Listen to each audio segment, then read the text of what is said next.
The Pixel 7a is going to have a brand new 64 megapixel sensor.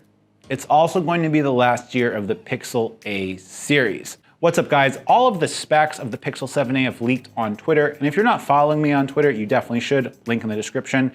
But we now have all of the marketing material from the upcoming Pixel 7a. I've done a little bit of research and I'm here to break it down for you guys. First off, is that new 64 megapixel camera? More likely than not, Google is going to want to use a sensor from Samsung. The only other 64 megapixel sensor we have on the market right now is the Sony IMX686.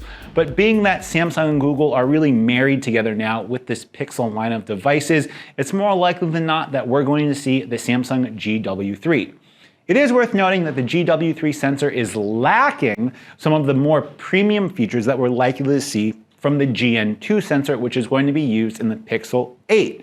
This is going to allow Google to go ahead and differentiate some of the features and some of the performance differences that we have between the Google Pixel 7a and the Google Pixel 8. Those differences are a big reason why this is going to be the last year of the Pixel A series, and I'm going to be covering that towards the end of this video. We're also going to have wireless charging. This is a first for a Pixel A series line of devices. It's generally seen as a more premium feature. Now, whether or not the Pixel 7a is going to support the fast 23 or 24 watt Qi wireless charging that the larger Pixel 7 Pro and Pixel 7 have, probably not. But it is likely that it will take advantage of the EPP or the EPPS, the extended power profile that we have from Samsung that's used for all of Samsung's super fast wireless charging, which would be 15 watt Qi wireless charging. Now in the marketing material, in the fine print, Google talks about the fast wired charging, and they're saying that it's only compatible with the Google 30 watt USB-C power delivery PPS brick. It's likely that we're just going to see more 18 watt charging, USB-C power delivery 18 watts. It works totally fine for my wife's Pixel 6a.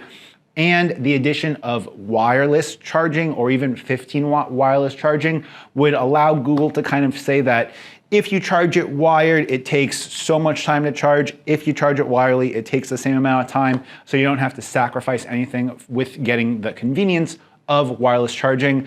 I understand it from Google's point of view, but it would be really nice to see them adopt the 23 or even the 24 watt charging that we have from the other larger Pixel line devices. The next thing is that we're going to have a 13 megapixel front-facing camera. It's likely that it's going to be the same 13 megapixel camera we have on the Google Pixel 7 Pro, which means yes, the Pixel 7a is likely to get face unlock through the camera. Although it's not the same kind of face unlock that we have on the iPhones, which is more secure using dot mapping and depth mapping, I have been pretty happy with the performance of my face unlock on my Pixel 7 Pro, even if it is sacrificing some of the security stuff. We already know that the Pixel 7a is going to be coming with a Tensor Gen G2. If you combine that with a 4,000 milliamp hour battery, Tensor G2 is anywhere between 10 to 15% more efficient. It's got a better modem, so we're likely to see them use the same 4,000 milliamp hour battery, but the device is overall going to get slightly better battery life. That's awesome to see. Tensor G2 has aged really, really well in my Pixel 7 Pro, and I think that Tensor G2 is way better than any of the other mid-range chips that you see from other competing manufacturers, especially like Samsung launching the A54 with their Exynos chipset in the USA. Tensor G2 all the way. Now we have to talk a little bit about the price, because this is essentially the end of the Pixel lineup. Or the Pixel A lineup, I should say. We're likely going to see the Pixel 7a launch at the $500 price point, which means it's more or less going to be the last year of it.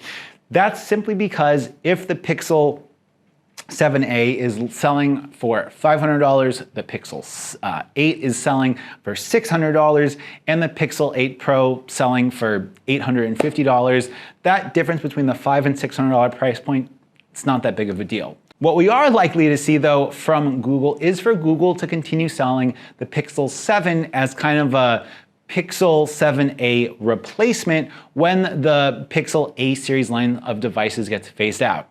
That's very, very similar to what Apple has done, and we see that in many ways Google is copying what Apple does in their product lineup, and I think selling last year's device at a discount to match that of the A series line of devices is totally acceptable, especially because of the extended software support, and we're likely to see Google make some kind of announcement that they're going to extend software support even longer. That way they can sell you older devices at a discount, and it doesn't seem like you're lacking that much in regards to device longevity. If you look at the marketing materials, device updates and kind of feature drops are something that Google actually advertises in the marketing material of the Pixel 7a, trying to tell you that your device will last longer or have a longer usage life.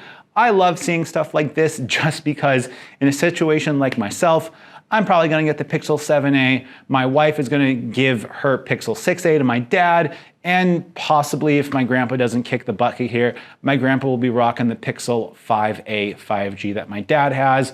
All of the devices with security updates, all the devices running on the newest generation of Android, and ultimately cuts down on e-waste. My grandpa doesn't need a new cell phone, and for a lot of other people that might share their devices within a family, having an older device that still runs up-to-date software means that you can confidently give it to an older family member that doesn't know that much about tech and not worry about their device being vulnerable to malware or other kind of scams, phishing, stuff like that, that you can possibly run into with a device that's no longer supported by security updates. It's pretty simple, although it's not a glamorous selling point.